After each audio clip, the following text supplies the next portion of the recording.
আমার মা বোনেরা, খবরদার, শ্বশুর শাশুড়ির খেদমত করবেন, শ্বশুর শাশুড়িকে ভালোবাসবেন, নিজের মা বাবার মতন দেখবেন। তাহলে আপনি যখন শ্বশুর শাশুড়ি হবেন তখন কিন্তু তারাও আপনার খেদমত করবে। আজকে যদি তুমি না করো গো মা, তাহলে তুমি যখন বুড়া হয়ে যাবা, বুড়ি হয়ে যাবা, তোমাদেরও কিন্তু তোমার সন্তানেরা দেখবে না। আজকে দেখেন না সন্তানরা যারা অনেক শিক্ষিত, যারা ইঞ্জিনিয়ার, ডাক্তার, বড় বড় অফিসার, বড় শিল্পপতি, টাকাওয়ালা, এদের বাপ মা দেখবেন অধিকাংশ আজকাল বৃদ্ধাশ্রমে আছে, বৃদ্ধাশ্রমে আছে, আছে না নাই? বৃদ্ধাশ্রমে দেখবেন বড় লোকের বাপ মাই কিন্তু বেশি। এই যে সেদিন দেখলাম পত্রিকায়, ঢাকার বৃদ্ধাশ্রমে একজনের 3টা ছেলে মেয়ে, সব ডাক্তার, ইঞ্জিনিয়ার, গ্রাজুয়েট, সব বিদেশ থাকে। ওই বাপ সাক্ষাৎকার দিচ্ছে টিভিতে যে আমার 3টে ছেলেকে আমি কত কষ্ট করে মানুষ করেছি, কত লেখাপড়া শিখাইছি, কত কোটি কোটি টাকা খরচ করে তাদেরকে ওই বিদেশের জমিনে আমি তাদেরকে লেখাপড়া শিখাইছি। কিন্তু আজকের বৃদ্ধ বয়সে আমার সন্তানেরা কেউ আমার খবর নেয় না, কেউ আমার খোঁজ দেয় না যে আমি কেমন আছি, কি খাইতেছি, কি অবস্থা, কেমন চলতেছি। সেই বাবা হাউমাউ করে কান্দে আর ডাকতে বলে, আমি মারা গেলে আমার ওই সন্তানদের কেউ খবর দিবা না, তোমরা আমার জানাজা করাবা, তোমরা আমাকে দাফন করবা, ওই সন্তানগুলো আমার আর কোনোদিন দরকার নাই। কেন এমন কথা বলছে? যে সন্তানদেরকে এই যে এত টাকা পয়সা খরচ করে লেখাপড়া শিখাইছে, আজকে যদি তারা খবর না নেয়, তাহলে বাপ মার অন্তরে দুঃখ লাগে না? লাগে না? আমার যুবক ভাইয়েরা, নবী আমার বলে গেছেন, উম্মত, খবরদার, খবরদার, বাপ্পার মনে আঘাত দিবা না। আমি আমার বাপ্পার খেদমত করতে পারিনি, আমার বাবার খেদমত আমি করতে পারিনি, আমার বাবাকে তো আমি দেখি নাই, আমার মায়েরও খেদমত করতে পারিনি। আমার মা আমার 6 বছরের কালে দুনিয়ার থেকে বিদায় নিয়ে গেছে।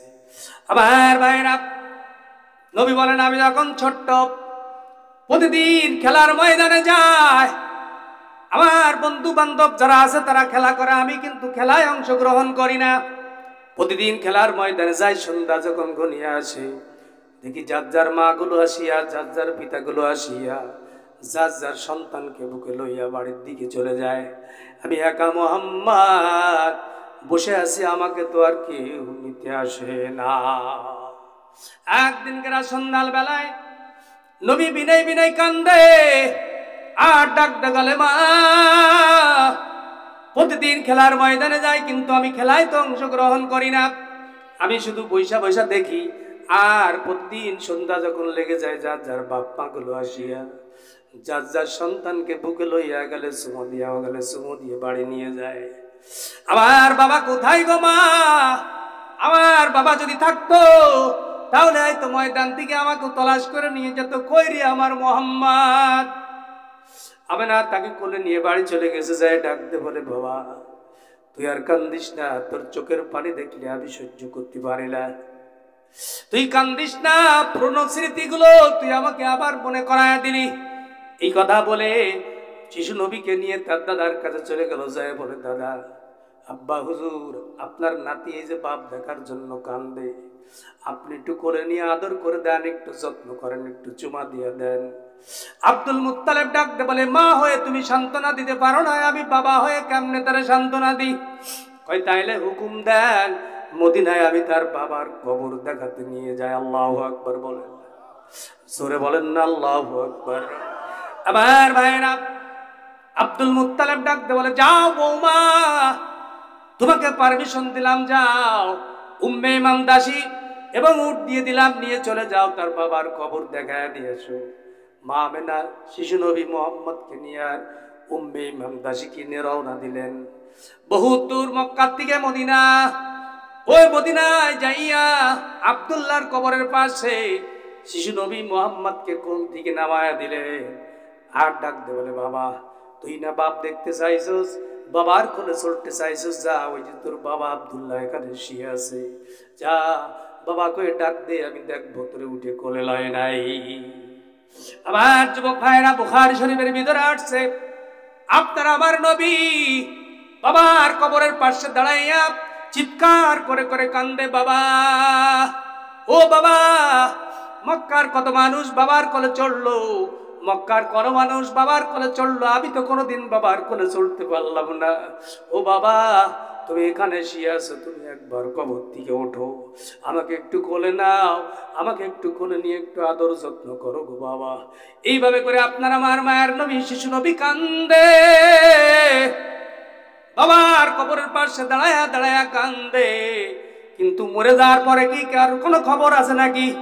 আমার নবীর কান্না দেইখা কিতাবের ভিতরে আসছে, আব্দুল্লাহ আল্লাহকে বলছিল, আল্লাহ আমার কবরটা একটু ভাঙ্গা দে, আমি একবার উঠিয়া আমার মোহাম্মদকে আমি একটু কোলে নেই। আবার যুবক ভাইয়েরা, এইভাবে শিশু নবী কান্দে। শিশু নবীর কান্না দেখা মদিনার ছোট্ট ছোট্ট ফুলাপান গুলো, ছোট ছেলে মেয়ে গুলো মদিনায় জমা হয়ে গেছে। কে কান্দে রে মদিনায় বাপ বাপ বলিয়া। হঠাৎ করে পাশে থেকে একজন ইহুদি হেঁটে যায়, ডাক দে, বলে কি নাম তোমার? কয় মোহাম্মদ। বলেন না সাল্লাল্লাহু আলাইহি ওয়াসাল্লাম। জোরে বলেন না সাল্লাল্লাহু আলাইহি ওয়াসাল্লাম। এই মিয়া, নবীর নাম শুনলে দুরূদ পড়তে হয়। এই দুরূদ, নবীর নাম শুনলে যদি দুরূদ পড়তে পারেন, তাহলে আমার আল্লাহ আপনার 10টা গুনাহ মাফ করে দিবে। একটু আস্তে কন, জোরে বলেন না সুবহানাল্লাহ। 10টা মর্যাদা বুলন্দ করবে, বলেন না সুবহানাল্লাহ। নবীর নাম শোনার সাথে সাথে দুরূদ পড়বেন সাল্লাল্লাহু আলাইহি ওয়াসাল্লাম, তাহলে আপনার 10টা গুনাহ মাফ হবে, 10টা সওয়াব হবে, 10টা মর্যাদা বুলন্দ করে দেওয়ার মালিক কি? আমার ভাইরা, আমার আল্লাহ নামাজ পড়ে না, রোজা রাখে না। আপনি আমি যেরকম ইবাদত করি, আল্লাহ কিন্তু এরকম করেন না। কিন্তু আমার আল্লাহ একটা কাজ করেন। কি কাজ? বক্তারা সবাই যে খুতবার শুরুতে পড়ে, ইয়া আইয়ুহাল্লাযীনা আমানু সাল্লু আলাইহি ওয়া সাল্লিমু তাসলিমা, পড়ে না? অর্থাৎ কি, আমার আল্লাহ নবীর নামে কিন্তু দুরূদ পড়ে, সুবহানাল্লাহ। তো নবীর নামে আল্লাহ যদি দুরূদ পড়ে, তা আমি আপনি পড়তে পারবো না? পড়লে কি লস আছে? আবার ভাইরা, নবীর নাম যদি ভালোভাবে নেন, তাহলে আপনার আমার কপাল খুলে যাবে। আর যদি নবীর নাম যদি খারাপ ভাবে নেন, তাহলে আবার আল্লাহ তারপরে গজব নাজিল করবে, ঠিক না? ওই যে একজন মুসা আলাইহিস সালামের যুগে, মুসা আলাইহিস সালামের একজন হাফেজ, তৌরাতের হাফেজ, যেরকম আমাদের যুগে কোরআনের হাফেজ আছে না নাই? জোরে বলেন, কোরআনের হাফেজ আছে না নাই? তো মুসা আলাইহিস সালামের যুগে ছিল, মুসার পরে যে কোরআন নাজিল হয়েছিল, যেই কিতাব তৌরাত, এই তৌরাতের হাফেজ ছিল, তার নাম হলো হারেস। কি নাম জোরে বলেন? হারেস। এই হারেস তৌরাত পড়ে, তাকে তৌরাতের প্রায় জায়গায় জায়গায় লেখা আপনার আমার নবীর নাম। আল্লাহু আকবার বলেন। প্রতিটা পৃষ্ঠায় কয়েক জায়গায় আছে নবীর নাম। হারেস চলে যায় মুসা নবীর কাছে, যে ডাক দে, বলে ওগো পয়গম্বর, কিতাব হলো আপনার নাম থাকবে আপনার, কিন্তু আখির জামানার পয়গম্বর নবী মুহাম্মদের নাম এত জায়গায় কেন? এইভাবে বলতেছে মুসা নবী, ডাকতে বলে, রে হারেস, ওই নবীর ওসিলায় আমি মুসাও দুনিয়াতে আইছি। সুবহানাল্লাহ বলে। ওই নবী না আসলে আমি মুসাও দুনিয়াতে আসতাম না। কিন্তু হারেসের মন ভরে না, ও আবার কিতাব পড়তে যাইয়া যেখানে যেখানে নবীর নাম আইছে, ওই নাম সবগুলো কলম দিয়ে কাইটা দিছে। আবার যুবক ভাইরা, এই কলম দিয়ে যখন কাইটা দিছে, আমার আল্লাহ তারে গুই সাপ বানাই দিছে। কি বানাই দিছে? গুই সাপ। দেখেন, নবীর নামের সাথে বেয়াদবি করার কারণে আমার আল্লাহ তারে গুই সাপ বানায় দিছে। এরপরে গুই সাপ যখন হয়েছে, তখন গুই সাপ ফসফস করে, করে না? দেখেন না, গুই সাপ যখন থাকে, দেখলি মানুষ দেখলি কি ফসফস করে। তা গুই সাপ হয়ে গেছে ঘরের ভিতরে। বউ এসে দেখে যে দরজায় গুই সাপ। ওরে বাবা, কি এত বড় গুই সাপ ঘরের ভিতরে! হারেস ডাকতে বলে, দৌড় মারিস না রে বিবি, আমি গুই সাপ না, আমি তোর স্বামী হারেস, ভয় পাইস না, আমি হারেস। বিবি ডাকতে বলে, তোমার এই অবস্থা কেন? কয়, আখিরি জামানার পয়গম্বর নবী মুহাম্মদের নামের সাথে আমি একটু বেয়াদবি করেছি, যার কারণে আল্লাহ আমাকে অভিশপ্ত করে গুই সাপ বানায় দিছে। ভয় পাইস না, যা পয়গম্বর মুসা নবীর কাছে যাই, তার কাছে যে বল, আমার জন্য যেন একটু আল্লাহর কাছে দোয়া করে, আল্লাহ যেন আমাকে আবার মানুষ বানায় দেয়। হারেসের স্ত্রী সন্তানরা চলে গেছে মুসা নবীর কাছে, যাই বলতেছে, ওগো পয়গম্বর, আপনার আশিক হারেসকে আল্লাহ তাআলা তারে গুইসাব বানায় দিয়েছে, আপনি একটু দোয়া করেন যদি আল্লাহ তারে মানুষ বানায় দেয়। মুসা নবী দোয়া করে, আল্লাহ আমার হারেসকে তুমি ভালো বানায় দাও, আমার হারেসকে তুমি মানুষ বানায় দাও। আল্লাহ ডাকতে বলে, রে মুসা, ও যদি আমার সাথে বেয়াদবি করতো আমার কাছে ক্ষমা চাইলে আমি তাকে ক্ষমা করে দিতাম, কিন্তু এমন একজনের সাথে বেয়াদবি করেছে যিনি হলেন আমার দোস্ত, আমার বন্ধু, আখির জামানার পয়গম্বর নবী মুহাম্মদুর রাসূলুল্লাহ সাল্লাল্লাহু আলাইহি ওয়াসাল্লামের সাথে বেয়াদবি করেছে, সুতরাং আমি মাফ করতে পারবো না। এবার মুসা নবী ডাকতে বলেন, হারেস আল্লাহ মাফ করবে না, সেই নবী মাফ না করলে। হারেস এবার ডাকতে বলো, পয়গম্বর তাহলে আল্লাহর কাছে একটু দোয়া করেন যেন আমাকে সেই আখিরি জামানার নবী দুনিয়া আসা পর্যন্ত যেন আমাকে আল্লাহ হায়াত বাড়ায় দেয়। আল্লাহু আকবার বলেন। আমার যুবক ভাইরা, এবার মুসা নবী দোয়া করলেন, আল্লাহ তাহলে তুমি আমার হারেসকে তুমি নবী আসার আগ পর্যন্ত তাকে হায়াত বাড়ায় দাও। আল্লাহ ডাকতে বলে, ঠিক আছে মুসা যাও, আমি তার হায়াত বাড়ায় দিলাম, তার দোয়া কবুল করলাম, তোমার দোয়া। মুসা নবী ডাকতে বলেন, রে হারেস তোর হায়াত বেড়ে গেছে, তুই আখেরি জামানার নবী আসা পর্যন্ত তুই দুনিয়ায় থাকতে পারবি। আমার ভাইরা, হারেস ওইভাবে বাস করে, সারাদিন পানির ভিতরে থাকে। গুই গিরাল কোথায় থাকে, গুই সাপ কোথায় থাকে? পানির ভিতরে, পচা পানির ভিতরে, নোংরা পানির ভিতরে ওখানে থাকে। ওখানে থাকতে থাকতে দীর্ঘদিন মুসা নবী চলে গেছেন, এরপরে ঈসা নবী, এরপরে ঈসা নবীর 570 বছর পরে আপনার আমার নবী দুনিয়াতে আসছে। এরপরে আসার পরে আপনার আমার নবী যখন মক্কা নগরীতে যখনই আবিষ্কৃত হলেন, যখন তিনি ঘোষণা হয়ে গেল সারা বিশ্বে আপনার আমার নবী দুনিয়াতে আগমন করেছেন, ওই হারেস সেই দূর থেকে বুকে হাইটে হাইটা 1 দিন 2 দিন 3 দিন 3 মাস ধরে হেঁটে হেঁটে মদি মক্কায় আইসে নবীর কাছে ক্ষমা চাওয়ার জন্য। ও আমার নবীর উম্মত, কোন নবীর উম্মত আমরা একটু চিন্তা করিয়া দেখছো? আগের জামানার নবীরা পর্যন্ত দরখাস্ত করে গেছে, গে আল্লাহ যদি নবী না বানাইয়া আখিরি জামানার নবীর উম্মত বানাইতে তাহলে কতই না ভালো হতো। তাহলে আমরা শ্রেষ্ঠ উম্মত, ঠিক না? নবী বলছেন, কুনতুম খায়রা উম্মতি উখরিজাত লিন-নাস তা'মুরুনা বিল মা'রুফ। নবী বলেন আমার উম্মত হলো সর্বজাতির ভিতরে শ্রেষ্ঠ উম্মত। সুবহানাল্লাহ। তাহলে শ্রেষ্ঠ উম্মত হলে চলবে না, কাজে কর্মেও শ্রেষ্ঠ হওয়া লাগবে। লাগবে না? লাগবে না? তো শ্রেষ্ঠ হতে গেলে কি কি করা লাগবে? বিড়ি খাওয়া লাগবে 1 নম্বর। কি বিড়ি খাওয়া লাগবে না? কি বিড়ি খাবেন না? আরে বিড়ি এমন একটা খাবার, আল্লাহ কোরআনে বলছেন জাহান্নামের ভিতরে যারা জাহান্নামে যাবে তাদেরকে দরি নামক একটা খাবার দেয়া হবে, যেই খাবার খাইলে লা ইসমিনু ওয়ালা ইগনি মিন জু, ক্ষুধাও নিবারণ হবে না, স্বাস্থ্য ভালো হবে। জান্নাতীদের যেই খাবার দেয়া হবে সেই খাবার খাইলে, মুফাসসিরিনে হযরত সেই খাবার বিশ্লেষণ করতে যে বলেছেন, জান্নাতে যেই খাবার দেয়া হবে, জাহান্নামীদেরকে যেই খাবার দেয়া হবে, ওই খাবার খাইলে তাদের পেটও ভরবে না, আবার কি হবে না, স্বাস্থ্যের উপকার হবে না। তাহলে সেই খাবারটা কি? দুনিয়ায় মুফাসসিরিনে হযরতরা মিলেইছে যে দুনিয়ায় এমন একটা খাবার আছে যেই খাবার খালি স্বাস্থ্যও ভালো হয় না, আবার পেটও ভরে না। সেইটা কি? যারা বলেন সেটা কি? বিড়ি। কি এটা? বিড়ি, ধূমপান। বিড়ি খাইলে কি স্বাস্থ্যের উপকার হয়? দেখায় না উপকার হয়? হ্যাঁ, কি শরীর ভালো হয় না, স্বাস্থ্য হয় না, পেট ভরে না খিদে লাগলি? তাহলে জাহান্নামের ওই খাবার আর এই বিড়ি একসাথে দেখেন মিশে গেছে। আল্লাহ কোরআনে কইছে না, আমি বললাম। আল্লাহ কোরআনে বলছেন জাহান্নামীদের যে খাবার দেয়া হবে সেই খাবারের তুলনা দুনিয়ায় বিড়ির সাথে করা হয়েছে। সুতরাং যারা বিড়ি খান, কি খান একটু হিসেব করে দেখেন। যেই বিড়ি খায়, সেই বিড়ি যে খায় তার দাড়ি দিয়া গন্ধ, মুখ দিয়া গন্ধ, জামা দিয়া গন্ধ, বিছনা দিয়া গন্ধ, বালিশ দিয়া গন্ধ, মুখ দিয়া গন্ধ, ওর সব জায়গায় গন্ধ। আমারই সন্দেহ ওর বউ থাকে কি করে, ঠিক কিনা বলেন? এই জন্য আমার ভাইরা, যারা বিড়ি খান হিসেব করে খান। যারা বিড়ি খান, এই বিড়ি খাইলে দুর্গন্ধ না সুগন্ধ?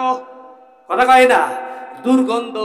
আর এই দুর্গন্ধ যার কাছে আছে তার কাছে কিন্তু রহমতের ফেরেশতা আসে না। আর রহমতের ফেরেশতা যদি না আসে তাহলে গজবের ফেরেশতা আসবে। আর ওই অবস্থা যদি মৃত্যুবরণ হয় তাহলে কি ইমান নিয়ে যাওয়া যাবে? কথা কয় না, যাওয়া যাবে? যাওয়া যাবে না। তাহলে অনেকে বিড়ি খায়, বিড়ি বালশির তলে দিয়ে দেয়। এই সেদিন এক মাহফিলে গেলাম, বসতিতেছে, যেই ঘরে বসছি, বসার পরে চিন্তা করলাম তো এই বালিশ একটি হেলান দি, একটু সরাতে গিয়েছি, সরাই যে দেখি ওর তলে বিড়ি এক প্যাকেট। চিন্তা করলাম যে ওরে আল্লাহ, বিড়ি কি ধরায় খাইয়ে নেবো না একটু, মানে বিড়ি বিস্তার তলে বিড়ি, যে এইটুকু তাদের কমন সেন্স নেই, যেখানে হুজুরদের বসাবো, বক্তাদের বসাবো, তাহলে বালশির তলের অন্তত বিড়িটা সরাই থুই, বেশটা একটু সরাই থুই, নাকি বক্তাকেরও খাওয়ানোর জন্য ধুইছে তা আল্লাহ জানে। এই জন্য যারা বিড়ি খাও, ওই বিড়ির গায়ে লেখা আছে ধূমপান স্ট্রোক ঘটায়, ঠিক না? আর এখন ডাইরেক্ট লিখতেছে ধূমপান মৃত্যুবরণ করে, মৃত্যু ঘটায়, ধূমপান মৃত্যু ঘটায়। এখন অন্য কিছু না, ডাইরেক্ট মৃত্যু। এরপর আমরা খাই না। আমার যুবক ভাইরা, ও যুবক, কয়দিন আর যৌবনের তাড়নায় মস্তানি করবা, কয়দিন যৌবনের তাড়নায় মানুষের সাথে বেয়াদবি করবা, মুরব্বীদের সাথে বেয়াদবি করবা। তোমার মতন কত যুবক আমার আল্লাহ সুস্থতা দিয়ে, প্যারালাইসিস দিয়ে হাসপাতালে ভর্তি করে রাখছে, আছে না নাই? ও যুবক, তোমার মতন কত যুবক ওই যে রিক্সা চালায়, ভ্যান চালায়, দাঁড়িয়ালা 5 ওয়াক্ত নামাজ পড়ে, এমন যুবক আছে না নাই? তোমার মতন কত যুবক কোটি টাকার ব্যবসা করে, 1 টাকাও হালাল হারাম খায় না, সুদ খায় না, ঘুষ খায় না, 5 ওয়াক্ত নামাজি দাঁড়িয়ালা আছে না নাই? তুমি কেন পারো না রে যুবক? বুঝতে হবে আমার কপাল বুঝি পুড়ে গেছে, আমার কপালে বুঝি হিদায়াত নাই। এজন্য তওবা করতে হবে আল্লাহর কাছে। ও আল্লাহ, বিড়ি খাইছি, সুদ খাইছি, ঘুষ খাইছি। সুদ ঘুষ মনে হয় আপনাদের এলাকায় চলে না, বন্ধ কি চলে? সুদ কি আছে এলাকায়? ঘুষ আছে? এদিকেও আছে না? ওরে বাবা, হ্যাঁ, মানে নাবেন না আপনি, কর্জ চাবেন আপনারা দেবে না, যখন বলবেন যে 10,000 টাকা দাও, সাথে কি কয় আরো 10,000 দিবানে 1 বছর পরে, দেবে না? দান দিবানে, এ দিবানে, সে দিবানে, সুই দিয়ে দাদন লাগা, এগুলো আছে না নাই? এগুলো এখন রন্ধ্রে রন্ধ্রে মানুষের ঢুকে গেছে। প্রত্যেকটা বাড়িতে, প্রত্যেকটা লোক সব এখন সুদ ঘুষের ভিতর সাথে জড়িত। সুদ ঘুষ এটা যারা খায়, সুদের গুনাহ 70টা গুনাহ আছে, তার সবচেয়ে ছোট গুনাহ নিজের মাকে বিবাহ করা। এত গুনাহ সুদের, কিন্তু সুদের কারবার আমাদের সমাজে আছে না নাই? হ্যাঁ, আল্লাহুল বাইআ ওয়া হাররামার রিবা। আল্লাহ বলেন ব্যবসা আর সুদ, আমি ব্যবসাকে হালাল করেছি, সুদকে হারাম করেছি। কিন্তু ব্যবসা আর সুদ দেখতে ফিরাই সেম, দেখতে ফিরাই একই রকম দেখা যায়। যেখানে আমি একটু সুদের টাকা নিচ্ছি, কয় টাকা লাভ নিচ্ছি, 1000 দিয়ে সাথে আমি 200 টাকার বেশি নিচ্ছি, এটাও লাভ। আবার 1000 টাকার মাল বিক্রি করতেছি, এই 1000 টাকা মাল বিক্রি করে 200 টাকা বেশি নিচ্ছি, এটাও লাভ। দেখতে প্রায় সেম, ঠিক কিনা বলেন? কি কথা কয় না? সেম না? দেখতে প্রায় সেম, কিন্তু টাকায় টাকা নিয়ে অর্থাৎ জেন্স এক হয়ে গেলি, ওই যে 1000 টাকা আপনি যে দেশেন একজনের, তার কাছ থেকে যদি 1 টাকা বেশি নেন, ওইটাই সুদ। আর যদি আপনি ব্যবসা করেন, 1000 টাকার মাল যদি আপনি 2000 টাকা বেচেন, সেটা লাভ। সেটা কি টাকা দিয়ে টাকা বেশি নেবেন? নো, এটা সুদ, হারাম। আপনি ব্যবসা করবেন, মাল বিক্রি করবেন, যত মাল হোক, কিন্তু আমাকে একটা দোষ আছে। কি দোষ? যে মাল কিনে নিয়ে আইছি আমি 20 টাকা দিয়ে, 200 টাকা দিয়ে, 1000 টাকা দিয়ে, ক্রেতা আসলে আমি কই, আল্লাহর কিরে ভাই, এটা আমার 1200 টাকা দিয়ে কিনে আছে, আপনি যা লাভ দেবেন দেন। বলে না? কফি কিনে নিয়ে আসেন 30 টাকা, কয় হুজুর আমি কিনে নিয়ে আসি 60 টাকা করে, আপনি কত দেবেন? 70 টাকা দেন। আলু কিনে নিয়ে আসে 50 টাকা, কয় যে আমি 70 টাকা করে কিনেছি, আপনি 80 টাকা দেন। হারাম। আপনার কেনার দাম বলার দরকার নেই, আপনি লাভ যা করবেন করেন। আপনি 70 টাকা দিয়ে নিয়ে আসেন, আপনি 150 টাকা বেচেন, লাভ। কিন্তু যখনই আপনি মিথ্যা কথা বলবেন, আমি এত টাকা দিয়ে কিনে নিয়ে আসি, কেনার কথা আপনার বলার দরকার নেই। আপনি যাতে কিনছেন ওটা আপনার কাছে রাখেন, আপনি কেনার কথা বলবেন না। আপনি লাভ বেশি করেন, কিন্তু কিতাবে আসছে অতিরিক্ত লাভ করা যাবে না, জুলুম হবে। যা লাভ মোটামুটি করবেন হালাল। কিন্তু যখনই আপনি বলবেন যে আমার এত টাকাতে কিনে আছে, আল্লাহর কিরি দেন না। গরুর ব্যাপারে আপনার গাবতলার হাট, তো গরুর হাট হয় না এখন? আছে গরুর হাট? ছোটবেলায় শুনতাম গাবতলার হাটে গরু নিয়ে যাচ্ছি, ওরে বাবা, মনে হতাম যে মানে বিশাল হাট। কিন্তু কিছুদিন পরে এসে দেখলাম যে কিছুই নেই, খালি কয় ঘর। যেমন সে গরুর হাট আছে, গরুর হাটে দেখেন না দালালরা আমার নিজের একটা ঘটনা, গত কুরবানিতে। কি কষ্ট হচ্ছে আপনাদের, বলবো না ছেড়ে দেবো? এই গত কুরবানিতে চিন্তা করলাম যে কুরবানির ভাগই হব। আবার চিন্তা করলাম যে নামাজ টামাজ পড়ে না, বিড়ি বিড়ি খাইয়ে বেড়ায়, ওদের সাথে ভাগই হবো, কুরবানি হবে কি না। ও সেটা ছাগল কিনে নিয়ে আসি, আটে চলে গেলাম নারকেলের আটে। যাওয়ার পরে সেখানে যে আমার সাথে আর আমার এক ছাত্র সে গেল, তারা বললাম দেখো তুই একটা ছাগল। ও দেখে বড় সড়ো একটা ছাগল নিয়ে আসলো। দাম কত? হুজুর 12,000 টাকা। 12,000 টাকা হলে হুজুর হবে। তা আমি বললাম ভাই 10,000 টাকা নেন। কয় না হুজুর, আল্লাহর কিরে আমি 11,500 টাকা দিয়ে কিনেছি। কি বললো সে? বুড়ো চাষা, একেবারে দাড়ি পাইয়ে সাদা। বলতে হুজুর আল্লাহর কিরে 11,500 না, আমি 12,000 টাকা দিয়ে কিনেছি। তাই বললো আমি 12,000 টাকা দিয়ে কিনেছি, আপনি আমার যা লাভ দেবেন দেন। আমি চিন্তা করলাম মুরব্বী মানুষ বলতেছে, ওতেও পারে, আমি 12,500 টাকা দিলাম। না হুজুর হবে না, আমার 13,000 টাকা। আচ্ছা দিলাম। কিনে নিয়ে আমি রাস্তায় উঠেছি, একজন বাচ্চা ছোট মানুষ দৌড়ে চলে আসে, এসে বলতে হুজুর কত দিয়ে কিনলেন? আমি বলছি 13,000 টাকা দেখে। ওরে বাবা, এই 5 মিনিট আগে আমার কাছ থেকে 7,000 টাকা কিনেছে। কত দিয়ে? এই 5 মিনিট আগে আমি রাস্তায় আটে আনতেছি, পথের আমার কাছে কাটিয়ে নিয়েছে, নিয়ে আমার 7,000 টাকা দিয়ে কইছে যা। আমি দাঁড়ায় রয়েছি দেখবো ও কি করে। এই 5 মিনিটই ও 7 5 12 অর্থাৎ 6,000 টাকা লাভ করে দেবে। হিসাব করেছেন দালাল আর রাশিয়াল মুরতাশি কিলাহুমা ফিন্নার। দালালি যারা করো জাহান্নামে যাওয়া লাগবে। কোথায়? এজন্য দালালি করবেন না কেউ, খবরদার। বহুত দালাল আজকাল আছে, আপনি যেখানে যাবেন সেখানে দালাল। দালাল বইয়ে গেছে, দালাল ছাড়া কিছু নেই। বাবা মায়ের খেদমত করবেন, নবী খেদমত করেছেন এবং নবী বলে গেছেন বাপ মার খেদমত করতে। আর ও বাপ মা যারা আমরা আছি, মুরব্বী বাবাজি যারা আমরা আছি, শুধু যে সন্তানের দোষ তা না, আপনাদেরও কিছু দোষ আমাদের আছে না নাই? নবী বলেন যখন কারো সন্তান হবে তখন কয়েকটা সুন্নাত আমল আছে, এইগুলো যদি তুমি করতে পারো তাহলে তোমার সন্তান বড় হলেও তোমার কথা শুনবে। কিন্তু আমরা তো সেই দায়িত্বগুলো পালন করি না, সেই সুন্নাতগুলো মানি না, যার কারণে সন্তান বড় হইলে আস্তে আস্তে বকাইটি হয়ে যায়। আর বকাইটি সন্তান কোনোদিন বাপ মার খেদমত করে না, ঠিক কিনা বলেন? এই জন্য বাপ মা যারা আছেন সন্তান হওয়ার আগে হুজুরদের কাছে শুনে নেবেন, আমি ওদিকে যাব না। এরপরে সন্তান যখন একটু বড় হবে তাকে কোরআনের জ্ঞান দেয়া লাগবে, কোরআন শিক্ষা দেয়া লাগবে, ইলমে দ্বীন শিক্ষা দেয়া লাগবে। যেহেতু ইলমে দ্বীন যার ভিতরে নাই, কোরআন যার ভিতরে নাই, যার ভিতরে দ্বীন নাই, যার ভিতরে ঈমান নাই, যার ভিতরে আমল নাই, ও মানুষ না, ও পশুর চাইতে খারাপ, ঠিক না? এই জন্য সন্তানদেরকে কোরআন শিক্ষা দাও, সন্তানদেরকে আলেম বানাও, সন্তানদেরকে সুশিক্ষায় শিক্ষিত করো, তাহলে বড় হইলে তোমাকে বৃদ্ধাশ্রমে যাওয়া লাগবে না। আর যদি সন্তানকে যদি কুশিক্ষা দাও তাহলে তোমাকে অবশ্যই বৃদ্ধাশ্রম তোমার জন্য কিন্তু প্রস্তুত আছে, রেডি আছে। আমার ভাইরা, আল্লাহ রাব্বুল আলামিন বলেন ইয়া আইয়ুহাল্লাযীনা আমানু হাল আদুল্লুকুম আলা তিজারাতিন তুনজিকুম মিন আযাবিন আলীম। আল্লাহ রাব্বুল আলামিন বলেন হে ঈমানদারেরা, যারা আমি আল্লাহকে না দেখে বিশ্বাস করেছো, আমি আল্লাহর পর ঈমান এনেছো, হাল আদুল্লুকুম, আমি কি তোমাদেরকে এমন একটা ব্যবসা শিক্ষা দিব না যেই ব্যবসা শিখলে কি লাভ? আল্লাহ বলেন তুনজিকুম মিন আযাবিন আলীম, আমি আল্লাহ তোমাকে জাহান্নামের কঠিন শাস্তি থেকে নাজাত দিব। সুবহানাল্লাহ। তাহলে এই ব্যবসা শিখতে আমরা রাজি আছি না নাই? কারা কারা রাজি আছেন একটু আল্লাহরে হাত তুলে দেখান। নারায়ে তাকবীর, জোরে কন না নারায়ে তাকবীর। আল্লাহ কবুল করুন সবের না আমিন। সেই ব্যবসা কি আল্লাহ বলেন তুমিনুনা বিল্লাহি ওয়া রাসূলিহি ওয়া তুজাহিদুনা ফি সাবিলিল্লাহ।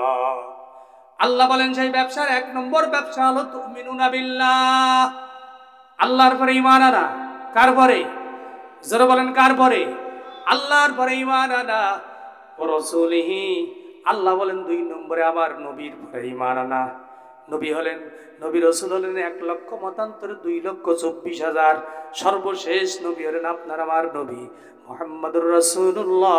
সবাই বলেন না সাল্লাল্লাহু আলাইহি ওয়াসাল্লাম। আল্লাহ বলেন আমার পরে ঈমান আনো, আমার নবীর পরে ঈমান আনো। এরপরে আল্লাহ বলছেন ওয়া তুজাহিদুনা ফি সাবিলিল্লাহ, তোমরা আমি আল্লাহর রাস্তায় জিহাদ করো। বলবেন যে হুজুর এইবার আইতো পড়িস, এত সময় যা বললেন যে আল্লাহর পরে ঈমান আনা, নবীর পরে ঈমান আনা, হুজুর সহজ এনে ফেলাইছি। কি আনছেন না? আল্লাহর পরে ঈমান আছে না, নবীর পরে ঈমান আছে না? কিন্তু এবার যে বললেন যে আল্লাহর রাস্তায় জিহাদ করতে হবে, ওরে বাবা, জিহাদ অস্ত্র নিয়ে পড়তে হবে, ওটা আমাদের কাজ না হুজুর, ওটা আপনাদের কাজ। ও যুবক, রেডি হয়ে যাও, যুদ্ধ কিন্তু আসতেছে। নবী বলছেন এই যে কি কয়, সিরিয়া বিজয় হয়ে গেছে, আফগানিস্তান আরো আগে বিজয় হয়েছে, বাংলাদেশও বিজয়ের পথে, এরপরে ভারত বিজয় হবে খুব আসন্ন, ঠিক কিনা? নবী বলে গেছেন ১৫০০ বছর আগে গজওয়ায়ে হিন্দ, অর্থাৎ হিন্দুস্তানদের সাথে, হিন্দুদের সাথে হিন্দুস্তানের সাথে একটা যুদ্ধ হবে, যেই যুদ্ধে মুসলমানরা জয়লাভ করবে। আল্লাহু আকবার বলেন। মুসলমান জয়লাভ করবে, কিন্তু এত সহজ না।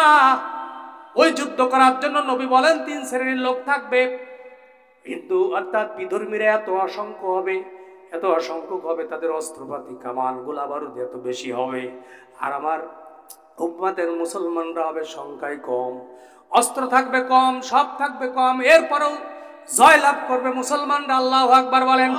কিন্তু এত সহজে জয় আসবে না গো যুবক। নবী বলেন ৩ শ্রেণীর লোক হবে। এক শ্রেণীর লোক যারা যুদ্ধ করতে করতে শহীদ হয়ে যাবে, আল্লাহ বলেন বিনা হিসাবে তারা জান্নাতে চলে যাবে, সুবহানাল্লাহ বলেন। আর এক শ্রেণীর লোক হবে যারা যুদ্ধের ময়দান থেকে তাদের ভয়াবহ অবস্থা দেখে, সৈন্য সংখ্যা বেশি দেখে তারা পলায়ন করবে। নবী বলেন ওইগুলো সব জাহান্নামী।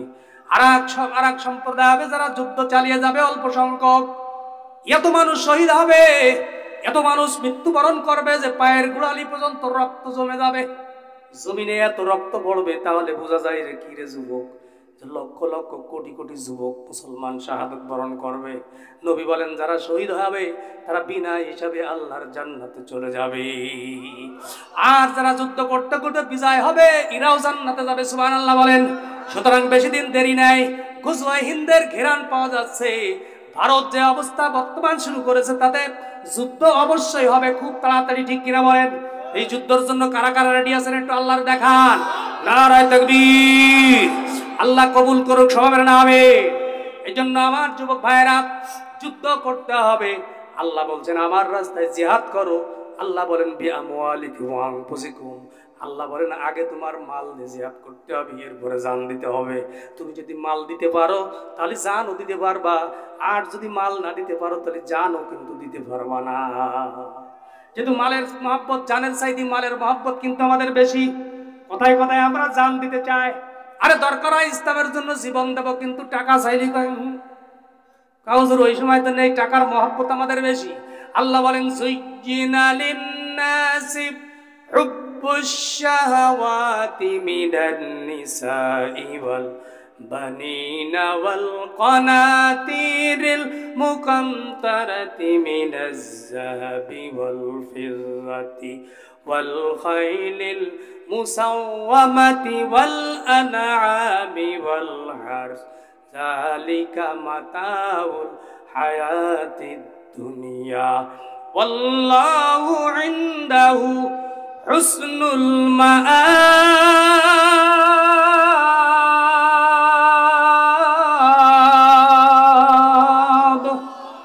আউলিয়ারা কারে উকবা ইখতিয়ার, জাহেলারা কারে দুনিয়া ইখতিয়ার। মাইলে মুমিন সুয়ে মুমিন মিশাওয়াত, মাইলে কাফের সুয়ে কাফের মিশাওয়াত। আমার ভাইরা, আল্লাহ বলেন যুজ্জিনা লিন্নাসি হুব্বুশ শাহাওয়াতি মিনান নিসা, মানুষের কাছে সবচেয়ে প্রিয় বস্তু হলো তার সুন্দরী স্ত্রী, ঠিক কিনা বলেন? আল্লাহ বলেন মানুষের কাছে সবচেয়ে প্রিয় জিনিস হলো তার সুন্দরী স্ত্রী, এরপরে সোনা রূপা, এরপরে ঘোড়া, এরপরে জমি জমা, টাকা পয়সা, ব্যাংক বিলাস, যা কিছু আছে না কেন, আল্লাহ বলেন জালিকা মাতাউল হায়াতিদ দুনিয়া, এইটা আমি তোর দুনিয়ার ভোগের সামগ্রী বানায় দিছি, সুবহানাল্লাহ। আল্লাহ বলেন আল্লাহু ইনদাহু হুসনুল মাআব, আল্লাহ বলেন এর থেকে কোটি কোটি ভালো ভালো জিনিস আমার কাছে, সুবহানাল্লাহ বলেন। তাহলে দুনিয়ার এই সমস্ত জিনিস, এই যে টাকা পয়সা, নারী, গাড়ি বাড়ি, টাকা পয়সা, এইগুলো সম্পদ যদি না থাকতো তাহলে কি আমরা চলতে পারতাম? কথা কয় না? এই জন্য আল্লাহ দিছে রে বাবা, ও যুবক, আল্লাহ দান করেছে যারে বেশি দিছে কাউকে, কাউকে কম দিছে, কাউকে মধ্যম, কাউকে কিছুই দেয় নাই। কেউ 10 তলায়, কেউ 5 তলায়, কেউ গাছতলায়, কেউ বিল্ডিং এর ভিতরে আছে, আবার কেউ আছে পাতার ভিতরে। সব কার কাজ? যারা বলেন কে? এই জন্য আমরা যারা গরিব আছি আফসোস করবো না, দুঃখ করবো না, যেহেতু কিয়ামতের ময়দানে যারা আমরা গরিব, বড় লোকের 500 বছর আগে জান্নাতে চলে যাব। সুবহানাল্লাহ। আবার যুবক ভাইরা, আল্লাহ বলেন এর থেকে ভালো ভালো জিনিস আমার কাছে, তাহলে সেইগুলো দরকার আছে না নাই? সেগুলো কি এমনি পাবেন না মাংনা পাবেন? নাকি কোনো কাজ করা লাগবে? কাজ করা লাগবে না লাগবে না? কি কি কাজ করা লাগবে? বিড়ি খাওয়া লাগবে, দালালি করা লাগবে, সুদ খাওয়া লাগবে, ঘুষ খাওয়া লাগবে? কয় না না, এইগুলো পাইতে গেলে 1 নম্বরে নামাজ পড়া লাগবে, 2 নম্বরে রোজা রাখা লাগবে, টাকা থাকলে হজ করা লাগবে, এরপরে কি কয় বাপ মার খেদমত করা লাগবে, ভালো কাজ করতে হবে, দান করতে হবে। এইগুলো যদি করতে পারো তাহলে আমি তোমার জন্য এমন জান্নাত বানায় রাখছি সেই জান্নাতের কল্পনা কোনো মানুষ জিন্দেগিতে করে না। আবার যুবক ভাইয়েরা, আল্লাহ অন্যত্র বলছেন, ইন্নাল্লাহ আশতারা মিনাল মুমিনিনা আনফুসাহুম ওয়া আমওয়ালাহুম বিআন্না লাহুমুল জান্নাহ। আল্লাহ বলেন সেই জান্নাত পেতে গেলে আমি নিশ্চয় মুমিনের জান আর মাল কিনে নিয়েছি, বিনিময়ে দিয়েছি জান্নাত। কি কিনে নিয়েছে আল্লাহ? জান আর মাল আল্লাহ কিনে নিয়েছে। তাহলে জান আর মাল তো এখন আর আপনার নেই, কার? যারা বলেন আমি কার? মাল কার? এই যে মাঠে যে সম্পদ আছে, যে জমি আছে, যে বিল্ডিং আছে, সব কার? আল্লাহ আপনাকে কি চিরস্থায়ী মালিকানা দিয়েছে না কিছুদিনের জন্য? কথা কয় না? কিছুদিনের জন্য না চিরস্থায়ী? আপনি মারা গেলে কি কি নিয়ে যাবেন? জমি জমা নিয়ে যাবেন না? যারা বড় লোক জমি জমা নিয়ে যেতে হবে না? সম্পদশালী যারা আছে, বিল্ডিং যাদের আছে, বিল্ডিং গুলো নিয়ে যাবেন। কেউ নিয়ে যেতে পারে নাই, কেউ পারবেও না। একবার খালি খালি যেতে হবে, শুধু 3টা সাদা কাপড়, এই নিয়ে কিন্তু কবরে যাওয়া লাগবে। কিছুই নিয়ে যেতে পারবা না রে যুবক। ওই অন্ধকার কবরে কি নিয়ে রওনা দিছো? এই দুনিয়ার থেকে কিন্তু কবর সাজাতে হবে। যেরকম আজকে আমি বাড়ি গাড়ি সাজাই, ঘর সাজাই, ব্যাংক বিলাস সাজাই, জমি সাজাই, ঠিক দুনিয়ার থেকে কিন্তু ওই কবরও আমাকে সাজায় নিয়ে যেতে হবে। ওই দুনিয়ায় কিন্তু না করলে ওই পরকালে কবর যায় কিন্তু কিচ্ছুই পাওয়া যাবে না।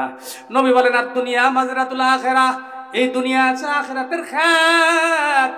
তুমি এখানে খেতে যেভাবে চাষ করবা, পরকালে ঘরে সেইভাবে খেত উঠবা, ঠিক কিনা? সুতরাং দুনিয়ায় যেভাবে ইবাদত করবা, আমল করবা, সেইভাবেই কিন্তু তুমি পরকালে পাবা, কবরে পাবা। এই জন্য আমার ভাইরা, এই সম্পদ আমার আল্লাহর।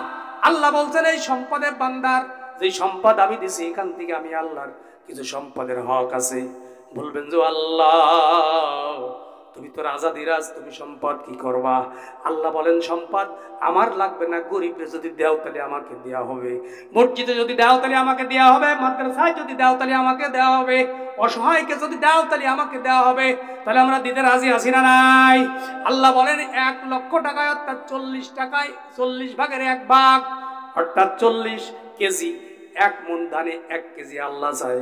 কয় মণ? 1 মণে কয় কেজি? কথা কয় না? 1 মণে। তাহলে 1 লাখে টাকায় আসেন। এবার 1 লাখে কত? 2,500। কত?